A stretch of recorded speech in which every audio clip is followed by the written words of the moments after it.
kulit korang terlalu kering sebabkan psoriasis dan kulit bersisik-sisik sebab psoriasis kan. Ini video untuk korang Saya Kavita daripada Osana Beauty. Dah berapa tahun, 10 tahun, 20 tahun dah ada psoriasis, tak okey-okey. Still kulit kita kering sangat. Lepas tu flare up, rasa stress kan disebabkan tu.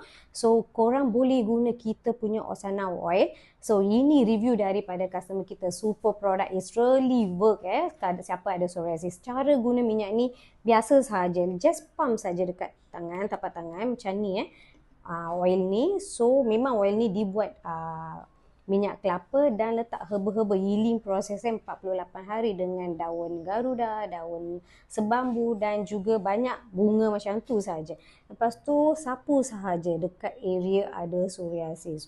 So kan kulit siapa ada psoriasis, kulit mereka memang kering sangat. Korang kering sangat kan. Sapu sahaja. Just apply thin layer. So sebelum korang belum cuba, bolehlah cuba sekarang. So saya letak aloe bag. So press sahaja untuk harga memang affordable. Memang affordable. Just apply sahaja secara konsisten. Kalau korang pakai waktu malam, pagi tu lah mandi. Kalau pakai pagi tu pakai apply oil ini, malam tu lah mandi. So siang tu lah. So, siapa belum follow profile saya, bolehlah follow and boleh purchase sekarang juga. Thank you.